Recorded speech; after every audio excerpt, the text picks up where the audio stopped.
So well आने वाले समय में एचएससी एसएससी बोथ क्लास के हमारे एग्जाम स्टार्ट होने वाले हैं। बीते कुछ दिनों से आप लोगों को पता होगा कि अपडेट्स बहुत ज्यादा आ रहे हैं। क्यों? क्योंकि आप लोगों के अभी आने वाले समय के एग्जाम्स के पहले गवर्नमेंट जितना सतर्क होना चाहती है उतना सतर्क हो जाती है, ताकि आप लोगों को आने वाले समय में कोई दिक्कतें ना हो। इसलिए वो अपडेट पे अपडेट आप देख रहे हो। बीते कुछ दिनों से हमारा महाराष्ट्र बोर्ड कुछ ज्यादा जारी कर रहा है। आज भी आप लोगों के लिए एक बहुत इंपॉर्टेंट अपडेट आया है। ये अपडेट पहले भी था, कुछ चेंजेस के साथ फिर से यहाँ पे महाराष्ट्र बोर्ड ने जारी किया है। जो अपन आप मराठी वाले स्टूडेंट हो तो थोड़ा सा मराठी में भी समझने की कोशिश करेंगे, साथ में हिंदी वाले हो तो हिंदी में भी, भाई मराठी थोड़ी कमजोर है, संभाल लेना आप लोग। बाकी दोनों ही चीजों में अपन समझने की कोशिश करते हैं कि एक्चुअली ये चीजें दी क्या हैं। आप लोग देखोगे तो ये चीजें आपको हर एक न्यूज़पेपर के माध्यम से अभी के देखने को मिल रही है, जिसमें सबमिशन पद्धति आपकी एक लागू करने वाला है। उसमें क्या चेंजेस हुए हैं अपन इस वीडियो में जानते हैं। इस वीडियो को एंड तक जरूर देखना। एंड अगर चैनल पे नए हो तो ऑल्सो सब्सक्राइब जरूर कर दीजिएगा महाराष्ट्र बोर्ड से जुड़ी हर एक खबर पाने के लिए, ठीक है। अगर हम बात करें कि क्या एक्चुअल में दिया हुआ है, तो ये सोलापुर का जो अपना पेपर है सकाळ, आपको पता होगा मराठी न्यूज़पेपर है जिसमें ये खबर लिखी थी। क्या लिखा था पहले इस चीज को पढ़ते हैं, उसके बाद अपन धीरे से समझते हैं, ठीक है। यहां पे लिखा हुआ था की इयत्ता 10वीची बोर्डाची परीक्षा 1 मार्च रोजी तर 12वीच्या विद्यार्थ्यांची परीक्षा 21 फेब्रुवारी रोजी परीक्षा सुरू होणार आहे। सोलापूर जिल्ह्यात इयत्ता 10वीच्या परीक्षेसाठी 5 तर 12वीच्या परीक्षेसाठी 4 केंद्रे वाढली आहेत। 10वीच्या विद्यार्थ्यांची परीक्षा 175 केंद्रावर आणि 12वीची परीक्षा, ये कुछ नंबर आपका दिया है। तो यहां पे दिक्कत ये नहीं है कि ये केंद्र बढ़ाए गए हैं, लेकिन दिक्कत ये है कि ये केंद्र क्यों बढ़ाए गए हैं मैं आप लोगों को बता देता हूं। क्या है, इस बार आपकी सबमिशन पद्धति से एग्जाम्स लिए जा रहे हैं। क्या एक्चुअली सबमिशन पद्धति है आपकी वो समझते हैं। दरवर्षी नेहमीप्रमाणे एका शाळेतील किंवा कनिष्ठ महाविद्यालयातील विद्यार्थ्याची एकच परीक्षा केंद्रावर परीक्षा घ्यायची, पण एकमेकच्या ओळखीतून कॉपी प्रकार घडत असल्याची बाब निदर्शनास आली। या पार्श्वभूमीवर आता पुढे बोर्डाने यदा परीक्षेसाठी सरमिसळ पद्धत अवलंबण्याची निर्णय घेतला आहे। एकाच शाळेतील विद्यार्थी आता वेगवेगळ्या केंद्रावर परीक्षा देतील। 3 किलोमीटर अंतरावरील परीक्षा केंद्रावर या विद्यार्थ्यांचे क्रमांक येणार आहेत। त्यामुळे अनेक शाळांची चिंता वाढली असून काही शाळांची शिक्षण अधिकाऱ्यांच्या माध्यमातून परीक्षा केंद्रात बदल करण्याची मागणी केल्याचेही बोलले जात आहे। पण बदल अशक्य असल्याने शाळांनी 100% निकालसाठी नोट्स देणे सराव घेणे सुरू केले आहे। तो ये कुछ ऐसी चीजें हैं।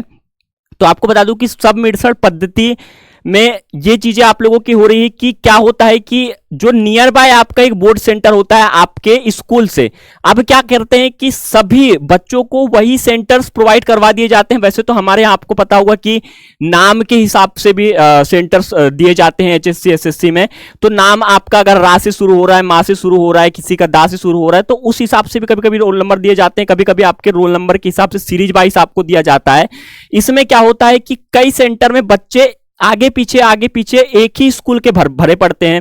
अब क्या करेगा कि सबमिशन पद्धति में यह कर दिया जाएगा कि एक स्कूल का अगर बच्चा है, मान लो कि एक स्कूल के 100 बच्चे हैं, 4 सेंटर आपके नियर बाय हैं, तो 20 स्टूडेंट को इधर भर देंगे, 50 स्टूडेंट को इधर, 30 को इधर, बाकी ऐसे करके आपका एडजस्ट कर दिया जाएगा। एक ही सेंटर में एक ही स्कूल के बच्चों को नहीं दिया जाएगा सेंटर, सबके अलग अलग अलॉट होंगे। अगर स्कूल आपका अलग है तो बीच में कोई एक अलग स्कूल का बच्चा बैठेगा, फिर एक अलग स्कूल का बच्चा, फिर आप लोगों का नंबर ऐसे आएगा। तो इससे क्या होगा, तो देखो अननोन स्कूल का अगर पर्सन मिला तो बाजू से बात है भाई, तुम्हें घुलने मिलने में टाइम लगता है। और क्या होता है आपको पता होगा 2 से 3 पेपर के बाद आपका सेंटर में जो जगह होती है वो चेंज करवा दी जाती है, तो आप घुल मिल तो वैसे भी नहीं पाओगे। तो यहां पे ये होगा कि आपके अलग स्कूल के बच्चे अगर आपके बीच में बैठे रहेंगे तो आपकी नकल जो करने की प्रक्रिया जो तेजी से चलती है, अगर तुम्हारा दोस्त तुम्हारे सामने बैठा हो तो वो चीजों को थोड़ा कम कर दिया जाएगा। इससे ये फायदा है।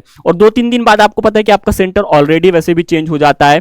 तो इसीलिए ये सबमिशन पद्धति पूरे बोर्ड के द्वारा, जो हमारा मेन बोर्ड है उसके द्वारा ये चीजें प्रोवाइड करवाई गई हैं। तो अभी आप पढ़ नहीं रहे हो, पढ़ना शुरू कर दो। और दोस्त के बदौलत जो बैठे हो कि भाई साहब मेरा सीरीज बाय जो हमारे यहाँ पे एग्जाम होते हैं तो उसमें क्या होता है कि स्कूलों में सीरीज बाय बैठा दिया जाता है कि भाई बोर्ड के एग्जाम्स के लिए प्रिपेयर ऐसे हो। लेकिन बोर्ड में जब आप बैठने जाओगे तो आपको सीरीज बाय तो बैठाला जाएगा, लेकिन बच्चे आपके मिक्स में रहेंगे। का सेंटर के ऊपर भी डिपेंड करता है कि वो सेंटर कैसा है। कई सेंटर, जैसे मैंने 10th एग्जाम्स दिया था, मेरा था जामेदार करके था स्कूल, उस सेंटर में क्या होता था कि वो वैसे भी उतना बड़ा सेंटर नहीं था, छोटा सेंटर था। तो हमें क्या एक चीजें मिल गई थी कि हमारा जो दोस्त था वो दोस्त इधर बाजू बैठा है और उसके बीच में एक लड़की थी और उसके बीच में एक लड़का, तो ऐसे करके कुछ बैठा लगाया था और बीच में जो था वो अलग स्कूल का था। फिर नेक्स्ट बेंच छोड़ के क्या हुआ था कि नेक्स्ट बेंच में पूरे ही अलग स्कूल के थे, फिर उसके अलावा फिर अलग था। कई जगह में क्या होता है कि डेस्क जो होती है वो कनेक्टेड होती है, कई सेंटरों में तुम्हें बता दूं, कई सेंटरों में क्या होता है कि डेस्क सिंगल सिंगल भी होती हैं और कई में मल्टीपल होती हैं। तो वो आप लोगों के ऊपर है, मैं ऐसा नहीं बोल रहा कि सबमिशन पद्धति में आप लोगों के साथ भी ऐसा हो जाए। और अगर आप एक ग्रामीण क्षेत्र से आते हैं जहां पे सेंटर्स 10 स्कूल का, भाई एक मेन सेंटर है, वैसे उतना बड़ा तो नहीं होता, वैसे 2 या 3 स्कूल का ही होता है, लेकिन कई ग्रामीण क्षेत्र ऐसे भी हैं जहां पे मिनिमम 5 गांव के बच्चे भी एक सेंटर में आते हैं जो उनका कनिष्ठ महाविद्यालय होता है वहां पे। तो उस कंडीशंस में थोड़ा सा तुम्हें दिक्कत चले जाती है। लेकिन अगर ज्यादा इसमें बच्चे ज्यादा हैं स्कूलों में और 4-5 स्कूल हैं और एक ही मेन सेंटर है, तो आप लोगों को थोड़ा यहाँ पे सहूलियत भी दे दी जाती है। तो वो सेंटर पे भी डिपेंड करता है कि ये सबमिशन पद्धति कैसे लागू की जाएगी। तो एकदम से आप ये नहीं कह सकते कि ये सबमिशन पद्धति सिटी में, तो देखो आपके पास ऑप्शंस बहुत हैं, गवर्नमेंट के पास भी ऑप्शंस बहुत हैं, क्योंकि वहां पे स्कूल सेंटर्स किनारे किनारे हो जाते हैं। लेकिन जो रूरल इलाका है, छोटा इलाका है, वहां पे थोड़ा सा दिक्कत जाता है, तो ये पद्धति वहां पे थोड़ा सा शायद दिक्कत खड़ी कर सकती है। बाकी आप लोग कहां से हो, आप थोड़ा ग्रामीण क्षेत्र से आते हो, थोड़ा सा आप सिटी से आते हो, आप नीचे कमेंट करके जरूर बता देना। और सेंटर्स का अपनी अपनी वो होता है भाई साहब की कितने बच्चे वहां पे बैठेंगे। कई सेंटरों में 30 बच्चों का रहता है, कई में 50 का, 100 का, सेंटर पे भी डिपेंड करता है। और महाराष्ट्र में थोड़ा सा रूल अलग चलता है, तो आपको थोड़ा समझ के चलना पड़ेगा। जो 10th क्लास पहली बार जा रहा है तो मैं आपको एक ही एडवाइस देना चाहूंगा, सेंटर के लिए ना आपके जो 12th वाले स्टूडेंट हैं, क्योंकि आप अगर जिस स्कूल से पढ़ रहे हो वही अगर 12th वाला स्टूडेंट गया होगा तो मैक्सिमम क्या होता है कि सेंटर सिमिलर दिए जाते हैं। तो आप उनसे अगर अंदाजा लोगे ना कि जैसे ये सेंटर्स में क्या है, वो सेंटर्स में क्या है, कैसे पद्धति है, तो वो आपको थोड़ा बेटर तरीके से एक्सप्लेन कर सकते हैं आपका सेंटर का। जिन बच्चों ने 12th दे चुके हैं और या फिर आपके भाई होंगे या फिर वो सेम स्कूल से अगर पढ़े होंगे तो सेंटर्स मैंने देखा है कि कई बार 10th में जो सेंटर मिलता है 12th में सिमिलर सेंटर मिल जाता है, तो वो आपके ऊपर है। ठीक है, फिलहाल के लिए सिर्फ इतना था। आई होप ये चीजें तुम्हें सबमिशन पद्धति के बारे में समझ में आ चुका होगा, और अगर कुछ एडिशनल चीजें भी जाननी है कमेंट कर सकते हो, नेक्स्ट वीडियो में आपको समझा के पूरा बता दिया जाएगा।